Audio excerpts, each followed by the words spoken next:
जब आए? नहीं, हाँ, एक बहन है ना बड़ी, 2 साल बड़ी है वो भी कनाडा में ही है अभी। कनाडा में काम करके आया ना मैं 3 साल। अच्छा।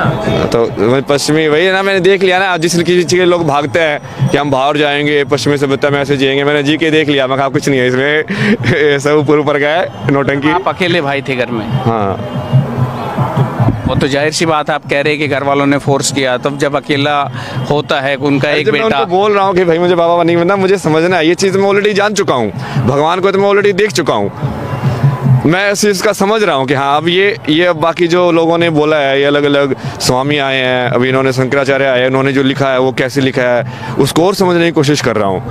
अब वो समझे तो सामने वाला, उनके लिए तो भगवान ही अंधविश्वास है। कितने सारे भारत के ऐसे लोग हैं, तुम राम राम भी करने लग जाओगे, बोलेगे कि ये तो गया तो हम क्या कर सकते हैं यार ऐसे लोगों का, अब बताओ ये तो वक्त बन गया, काम से गया, पढ़ाई लिखाई में ध्यान नहीं है। हाँ, बट मैं तो सबसे ज़्यादा पढ़ाई कर रहा हूँ।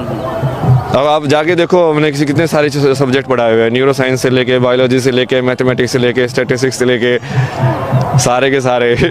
अब एक विचारधारा गांव में या हमने भारत में कहीं और हरियाणा स्पेशली और पश्चिम उत्तर प्रदेश में कहीं कि ज़्यादा पढ़ लिख के ही दिमाग डिग गया इसका, तो ये ऐसे भी बोलते होंगे, हरियाणा में बोल देते हैं जैसे। बोलने वाले तो बोलते हैं ना, उसका क्या मतलब है ना, वही है ना, वो फाइनली तुमको यही समझ में आता है कि ये सब तो नाटक है, तुम्हारे कर्म ही तुम्हारे साथ जाते हैं। इसलिए मैं सर्टिफिकेट का भी बाकी लोगों का वो फर्क नहीं पड़ता ना, कि क्या बोले, बाबा बोले, सन्यासी बोले, महाराज बोले, कुछ मत बोले, स्वामी बोले, नाम से बुलाए, कुछ और बुलाए, क्या मतलब है यार। वो तो तुम जो देख रहे हो वो है, मेरे अंदर जो मैं हूँ वो मुझे देखना है। यही बोला ना योग का मतलब, कि अपने स्वरूप को देखना। पतंजलि की जो डेफिनेशन है वो यही है कि जब तुम अपने सही स्वरूप को देख लोगे तो मतलब तुम योग में हो गए हो। तो तुमको तो अपने स्वरूप को देखना है, बाहर की दुनिया बोलती रहे, वो तो सिर्फ ये मानो कि चलो कि वो परीक्षा है तुम्हारी, कि जैसे आप अभी आ रहे हो तो ये मेरी परीक्षा है कि क्या आपके सवाल और मेरे जवाब क्या कैसे सिंक में आ सकते हैं मतलब। जब आप कनाडा में थे तो वहाँ पे आपका क्या पैकेज था, कितनी सैलरी पर मंथ आप वहाँ पे ले रहे थे? हाँ, वो बेसिकली वो भारत में ज़्यादा लगता है ना, वो भारत के हिसाब से ही जानना चाह रहा हूँ, क्योंकि भारत के लोग जानेंगे, भारत के हिसाब से तो ये मानो कि 3 लाख के महीने के ऐसे सैलरी टाइप, पर वो वहाँ पे खर्चा भी ऐसे ही होता है ना, मतलब 3 लाख की सैलरी तो तुम्हारे 2.5-2 लाख तो उससे ही खर्च हो जाएगा।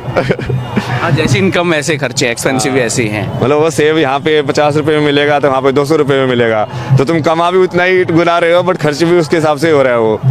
तो ये कौन से ईयर की बात है, कौन सा ईयर रहा होगा जब आपने वहाँ पे जॉब किए? मैं 2019 में गया था, फिर बीच में समझ में आया, जैसे ज्ञान प्राप्त हुआ तो भारत आया, उस समय कोविड चल रहा था,